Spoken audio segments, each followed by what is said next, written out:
ఇది పేపర్ 1కి సంబంధించి. ఈ పేపర్ కనుక మీరు ప్రిపేర్ అయ్యారు అంటే ఈ పేపర్ అనేది 90% తెలంగాణ పబ్లిక్ సర్వీస్ కమిషన్ నిర్వహించే అన్ని ఎగ్జామ్స్కి ఇది కవర్ అవటం జరుగుతుంది.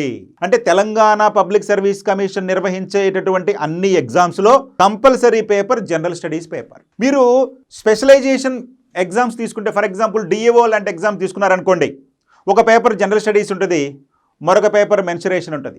అదేవిధంగా ఎస్ఐ లాంటి ఎస్ఐ కానిస్టేబుల్ ఎగ్జామ్స్ చూసుకున్నారనుకోండి, ఒక పేపర్ జనరల్ స్టడీస్ ఉంటుంది, ఒక పేపర్ అర్థమెటిక్ రీజనింగ్ ఉంటుంది. ఇట్లా మీరు అదేవిధంగా ఉమెన్ వెల్ఫేర్ తీసుకున్నారనుకోండి, సోషియాలజీకి సంబంధించి ఉమెన్ వెల్ఫేర్ సంబంధించి ఒక పేపర్ ఉంటే జనరల్ స్టడీస్ మరొక పేపర్ ఉంటుంది. సో ఇట్లా TSPSC నిర్వహించే ఏ ఎగ్జామ్స్ అయినా కానీ కంపల్సరీగా ఉండే పేపరు ఈ జనరల్ స్టడీస్ పేపర్.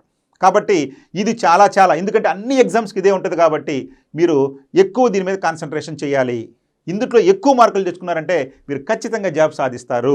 సో అయితే ఎందుకు నేను ఇన్నిసార్లు చెప్పాను అంటే ఇందులో ఉన్నటువంటి అంశాలు అవి ఒక సబ్జెక్ట్ కాదు. ఫర్ ఎగ్జాంపుల్ మీకు హిస్టరీ ఇంట్రెస్ట్ అనుకోండి, హిస్టరీలో సెకండ్ పేపరు బాగా చదువుకుంటారు, లేదా ఫోర్త్ పేపరు బాగా చదువుతారు. లేదా మీకు ఎకానమీ ఇంట్రెస్ట్ అనుకోండి, థర్డ్ పేపర్ బాగా చదువుతారు, అక్కడ ఎక్కువ స్కోర్ చేయగలుగుతారు. కానీ ఇక్కడ అట్లా కాదు, ఎకానమీ ఉంటుంది, హిస్టరీ, అన్ని రకాలైనటువంటి సబ్జెక్టులు ఇందులో భాగంగా ఉంటాయి. కాబట్టి అందరూ కూడా అన్ని సబ్జెక్టులో ఎక్స్పర్ట్స్ కాలేరు. కాబట్టి ఇక్కడ ఇది క్రూషియల్ రోల్ ప్లే చేస్తుంది అని మనం గ్రహించాలి.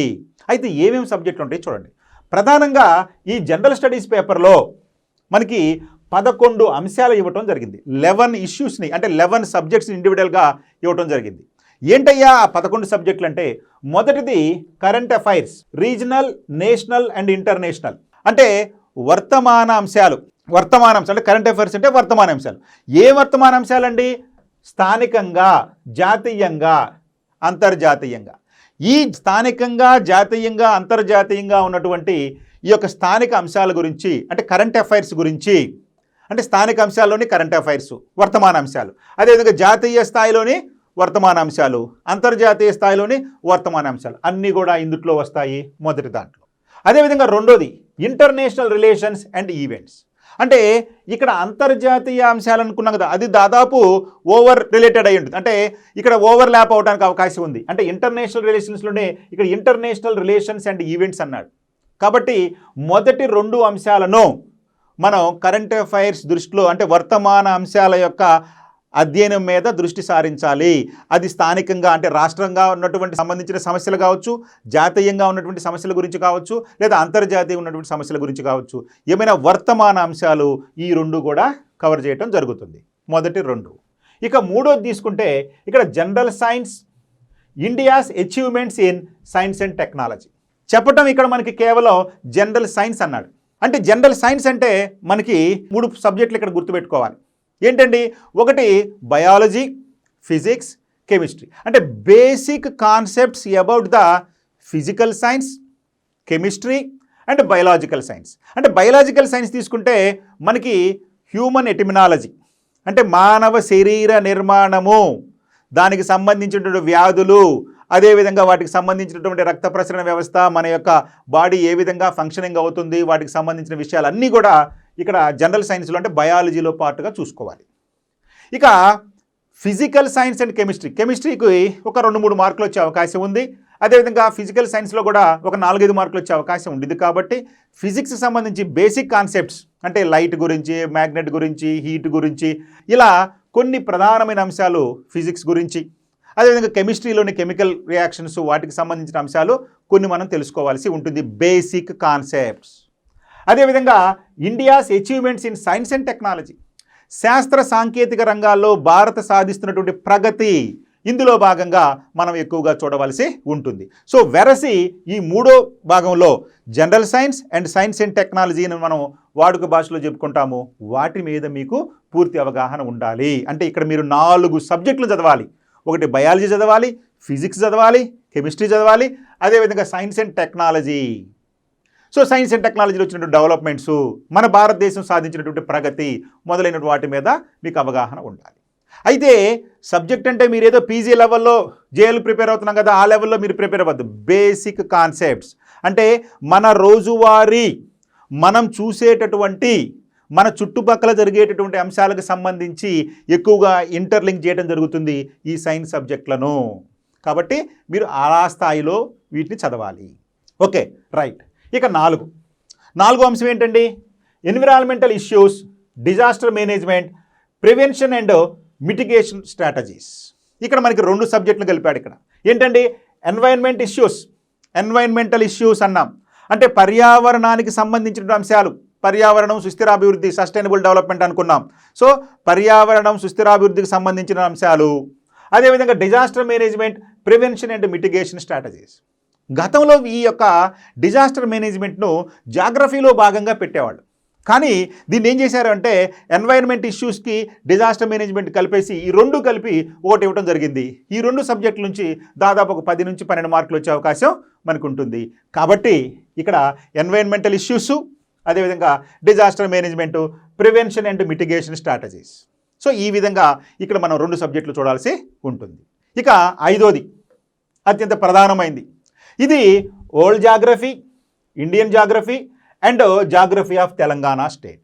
ఇది మీరు ప్రపంచం మొత్తాన్ని చూడాలి. అంటే జాగ్రఫీలో భాగంగా వరల్డ్ జాగ్రఫీ చూడాలి, ఇండియన్ జాగ్రఫీ చూడాలి, తెలంగాణ జాగ్రఫీ చూడాలి. సాధారణంగా కొన్ని ఎగ్జామ్స్కి Indian geography and Telangana geography లేదా ఏ స్టేట్ ఉంటే ఆ స్టేట్ ఇస్తారు. కానీ మనకి ఇక్కడ వరల్డ్ జాగ్రఫీని కూడా యాడ్ చేయడం జరిగింది. అంటే ప్రపంచ భూగోళ శాస్త్రం. ఈ ప్రపంచ భూగోళ శాస్త్రంలో యూనివర్స్ నుంచి మొదలుకొని భౌతిక భూగోళ శాస్త్రం అంటే భూస్వరూపం ఏ విధంగా ఉంది, భూకంపాలు, అగ్నిపర్వతాలు, అదేవిధంగా శిలలు మొదలైన అంశాల గురించి చదువుకుంటూ క్రమక్షయ భూస్వరూపాలు అంటే నదుల ద్వారా ఏ రకమైన భూస్వరూపాలు ఏర్పడతాయి, సముద్ర కెరటాల ద్వారా ఏ రకమైన భూస్వరూపాలు ఏర్పడతాయి, హిమనీయ నదాల ద్వారా ఏ రకమైన భూస్వరూపాలు ఏర్పడతాయి, అదేవిధంగా గాలుల ద్వారా ఏ రకమైన భూస్వరూపాలు ఏర్పడతాయి మొదలైనటువంటి భౌతిక భూస్వరూపాన్ని గురించి మనం అధ్యయనం చేసుకోవాలి. అంటే విశ్వం ఏ విధంగా ఏర్పడిందో, ఆ తర్వాత మీద ఉన్నటువంటి స్వరూపాలు ఏ విధంగా ఏర్పడినాయో చూడాలి. ఆ తర్వాత భూమిని అంటిపెట్టుకున్నటువంటి దట్టమైనటువంటి గాలిపొరైనటువంటి వాతావరణం గురించి అధ్యయనం చేయాలి. అసలుకి వాతావరణం అంటే ఏంటి, ఈ పొరలు ఏ విధంగా ఏర్పడినాయి, ఈ పొరలో రకాలేంటి, అసలు ఉష్ణోగ్రత అంటే ఏంటి, ఉష్ణోగ్రత ఎక్కడి నుంచి వస్తుంది, ఈ ఉష్ణోగ్రత వల్ల జరిగే పరిణామాలేంటి, పీడనం అంటే ఏంటి, పీడన మండలాలేంటి, గాలులేంటి, తుఫానులేంటి, చక్రవాతాలేంటి, ఇవ అన్ని రకాలైనటువంటి అంశాలు వాతావరణానికి సంబంధించినటువంటి సమస్త విషయాలు మనం తెలుసుకోవాలి. ఇక సముద్ర శాస్త్రం. ఈ సముద్ర శాస్త్రం అంటే భూమి మీద 3 వంతుల భాగం సముద్ర జలాలు ఉన్నాయి. మరి ఈ సముద్రాలకు సంబంధించిన అంశాలేంటి, సముద్రంలో నీరు ఎందుకు ఉప్పుగా ఉంటుంది, ఉప్పుగా ఉండడానికి గల కారణాలేంటి, సముద్రంలో నీరు కూడా ఒక ప్రాంతం నుంచి మరొక ప్రాంతానికి ప్రవహిస్తుందంట, ఎందుకు ప్రవహిస్తుంది, ప్రవహించడానికి గల కారణాలేంటి, ఎక్కడి నుంచి ఎక్కడికి సముద్ర ప్రవాహాలు ప్రవహిస్తాయి, మనం వాటిని ఏ విధంగా అబ్జర్వ్ చేయొచ్చు మొదలైన విషయాలు తెలుసుకుంటూ సముద్ర అంతర్గతంగా భూస్వరూపాలు ఏ విధంగా ఉంటాయి. సో ఇట్లాంటి విషయాలన్నీ కూడా మనం తెలుసుకోవాలి. ఇవన్నీ కూడా భౌతిక భూస్వరూప శాస్త్రానికి సంబంధించిన అంశాలు. దీన్ని ఫిజికల్ జాగ్రఫీ అంటే భౌతిక భూగోళ శాస్త్రము అంటాం. ఈ భౌతిక భూగోళ శాస్త్రం ఫిజికల్ జాగ్రఫీ అంటాం. ఫిజికల్ జాగ్రఫీని జియోమార్ఫాలజీ, క్లైమటాలజీ, ఓషనోగ్రఫీని విభజిస్తాం. ఇది ఒక భాగం వరల్డ్ జాగ్రఫీలో. ఇక ఆర్థిక భూగోళ శాస్త్రం కిందకు వచ్చేసరికి ఈ ప్రపంచానికి సంబంధించి వ్యవసాయం ఎలా ఉంది, ఖనిజాలు ఎక్కడ దొరుకుతున్నాయి, పరిశ్రమలు ఏ విధంగా ఉన్నాయి, జనాభా ఎట్లా ఉంది మొదలైన విషయాలన్నీ కూడా మనం చూడాలి. అంటే ప్రపంచంలో వ్యవసాయం ఎట్లా ఉంది, ఏ ఏ ఖండాల్లో ఎట్లెట్లా ఏ ఏ దేశాల్లో వ్యవసాయం ఏ విధమైనటువంటి పంటలు సాగు చేస్తున్నారు, అసలు పంటలు సాగు చేయడానికి కావలసినటువంటి అనుకూల పరిస్థితులు ఏంటి, ఈ అన్ని ప్రాంతాల్లో ఒకే రకమైన పంటలు పండకపోవడానికి గల కారణాలేంటి తెలుసుకుంటూ, అదేవిధంగా జనాభాకి తగ్గట్టుగా ఆహార ధాన్యాలు మనం ఉత్పత్తి చేస్తున్నామా, లేదంటే కనుక అధిక దిగుబడినిచ్చే వంగడాలు చేయడానికి ఏ విధంగా చర్యలు చేపట్టాలి, ఏ విధంగా చర్యలు చేపట్టారు, ఏ విధమైన వంగడాలు వచ్చినాయి, ఇలాంటి విషయాలు కూడా మనం తెలుసుకోవాలి. ఇక ఖనిజాలు, ఆ ఖనిజాలకు సంబంధించినటువంటి ప్రధానమైనటువంటి గనులు, ఆ తర్వాత ఈ వ్యవసాయము ఖనిజాలను ఆధారంగా చేసుకుని డెవలప్ అయ్యేటటువంటి పరిశ్రమలు, పారిశ్రామిక అభివృద్ధి. సో పరిశ్రమలు ఒక ప్రాంతంలో కొన్ని పరిశ్రమలు ఎందుకు అభివృద్ధి జరుగుతున్నాయి, అలాంటి విషయాలు కూడా మనం ఇక్కడ తెలుసుకోవాల్సి ఉంటుంది. చూడండి, అంటే ప్రపంచం మొత్తం మీద పూర్తి అవగాహన అనేది మనకి ఉండాలి. ఇది చాలా చాలా చాలా చాలా ఇంపార్టెంట్. ఇలా ప్రపంచం మీద మీకు అవగాహన ఉన్నప్పుడు వెంటనే మనం ఇండియన్ జాగ్రఫీకి వచ్చేస్తాం. ఈ ఇండియన్ జాగ్రఫీకి రాబోయే ముందు మరికొన్ని అంశం ఉంది వరల్డ్ జాగ్రఫీలో. అదేంటంటే ఖండాలు సమాచారం. ప్రపంచం మొత్తం ఖండాలుగా విభజించడం జరిగింది. ఒక్కొక్క ఖండానికి సంబంధించి కొన్ని ప్రత్యేకతలు. ఇట్లా మనము ఖండాల గురించి, ఆ ఖండాల్లో ఉన్నటువంటి దేశాల గురించి, ఆ దేశాల్లో ఉన్నటువంటి వ్యవసాయం గురించి, ఖనిజాల గురించి, పరిశ్రమల గురించి, జనాభా గురించి, ఇట్లా మొత్తం ఖండాల గురించి కూడా తెలుసుకోవాలి. అంటే స్థూలంగా ప్రపంచం మొత్తాన్ని మనం ఇక్కడ అధ్యయనం చేయాల్సి ఉంటుంది. ఆ తర్వాత అదే అధ్యయనాన్ని ఇండియన్ జాగ్రఫీ రూపంలో, అంటే భారత భౌగోళిక శాస్త్ర రూపంలో, అదేవిధంగా తెలంగాణ జాగ్రఫీ రూపంలో చేయాలి. ఇది చాలా ఈజీ, మనకి చాలా ఇంట్రెస్టింగ్ కూడా. ఇండియన్ జాగ్రఫీని మనం ప్రధానంగా 13 భాగాలుగా విభజిస్తాం. భారతదేశం యొక్క ఉనికి, క్షేత్రీయ అమెరికాని, ఎక్కడి నుంచి ఎక్కడ దాకా ఉంది, ఎంత విస్తీర్ణంలో ఉంది, ఏంటి మొదలైన విషయాలు. ఆ తర్వాత ఆ విస్తీర్ణంలో ఉన్నటువంటి భూభాగం యొక్క నైసర్గిక స్వరూపాలు, పర్వతాలు ఎక్కడున్నాయి, పీఠభూములు ఎక్కడున్నాయి, మైదానాలు ఎక్కడున్నాయి. ఆ తర్వాత అక్కడ ఉన్నటువంటి వాతావరణ పరిస్థితులు, అక్కడున్నటువంటి అడవులు, అక్కడున్నటువంటి శీతోష్ణ స్థితి పరిస్థితులు, ఆ శీతోష్ణ పరిస్థితుల్లో ఏర్పడేటువంటి వర్షపాతము, ఆ వర్షపాతాన్ని ఆధారంగా చేసుకుని ఏర్పడేటువంటి నదులు, ఆ నదుల మీద నిర్మించినటువంటి ఆనకట్టల ద్వారా ఉపయోగించినటువంటి నీటిపారుదల పద్ధతులు, బావులు, చెరువులు, కాలువలు మొదలైన విషయాలు. వీటన్నిటితో పాటుగా మనకి నేలలు, ఆ నేలలను ఆధారంగా చేసుకొని పండేటటువంటి పంటల యొక్క విస్తరణ, అదేవిధంగా పంటలోని రకాలు, వాణిజ్య పంటలు, ఆహార పంటలు, తోట పంటలు, ఇలా పంటల గురించి. ఆ తర్వాత దేశంలో దొరికేటువంటి ఖనిజాలు, ఏ ఖనిజాలు ఎక్కడెక్కడ దొరుకుతున్నాయి, ఆ ఖనిజాలకు సంబంధించిన ప్రధాన గనులేంటి, ఏ రాష్ట్రంలో ఏ ఖనిజాలు దొరుకుతున్నాయి మొదలైన విషయాలు. వీటన్నిటిని బేస్ చేసుకొని ఆధారపడినటువంటి పరిశ్రమలు, ఖనిజాధార పరిశ్రమలు, వ్యవసాయాధార పరిశ్రమలు, అదేవిధంగా యంత్ర పరికరాల పరిశ్రమలు, ఇలా పరిశ్రమకు విస్తరణ గురించి, అదేవిధంగా జనాభా గురించి, రవాణా గురించి, ఇలా దేశంలో ఉన్నటువంటి అంశాలన్నీ కూడా మనం చదువుకుంటాము ఇండియన్ జాగ్రఫీలో. ఇది ఏ కాన్సెప్ట్తో అయితే ఇండియన్ జాగ్రఫీ చదివామో అదే కాన్సెప్ట్ తీసుకొచ్చేసి మనం తెలంగాణ జాగ్రఫీలో చదువుతాం.